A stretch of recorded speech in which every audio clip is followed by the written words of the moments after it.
Hi, welcome. On this video, I want to take a minute to discuss why it's so important that right out of the starting gate, you approach training head on as a relational changing process, as an intervention. And the focus really needs to come on to that dog owner in a big way. In fact, it's absolutely critical. And so this learning-based roadmap, the mainstream roadmap, that people will buy into or use, I totally reject it. Even saying about quadrants and getting in it, because the thing to understand right away is that this issue devaluation, what training is, and when owners are experiencing behavior issues, there's already a misalignment underway. Okay, I mean, the owner has to come in the right relationship. Change is defined in and through that owner. Relationally, dogs are social relational beings, so they're already in a deficit, and so the agent of change is the owner. So right at the starting gate, the problem with people looking at not failing to understand this issue of devaluation of how dogs connect with people, and this whole thing with just putting the emphasis onto the picture itself and the issue of how a dog's thinking about that person as they're going through as the script's being built, is a major issue, because you could still have that owner being objectified at some level as that picture's being built.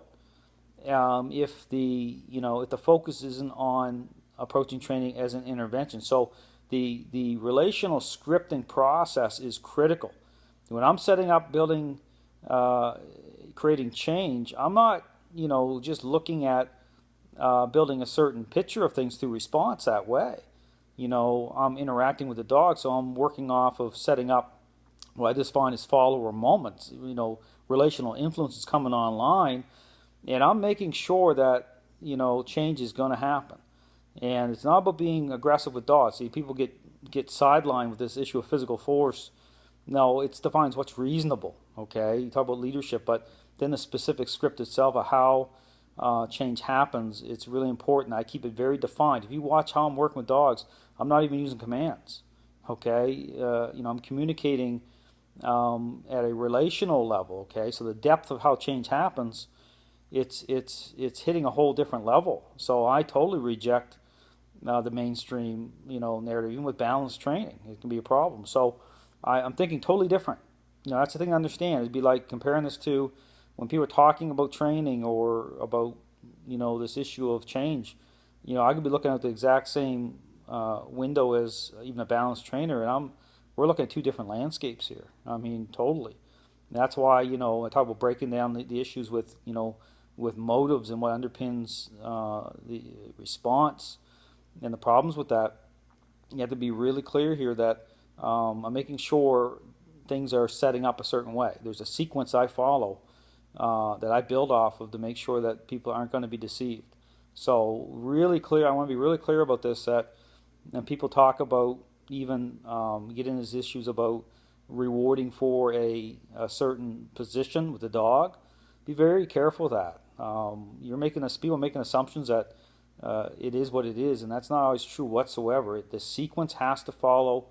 Right at the starting gate, it's very important how things come together. The scripting, you want to make sure that you keep it at the intervention level and keep that script very defined for a period of time. And then once the picture it does come together, you get off leash with the dog, it's solid. So anyway, just my 10 cents here, but just so people understand that I do not approach training the mainstream way at all, for a reason. Because I understand about how the importance of how a dog's decision-making process is governed and influenced relationally, and where the focus needs to shift. It has to come onto the owner in a big way. So anyway, thanks for watching.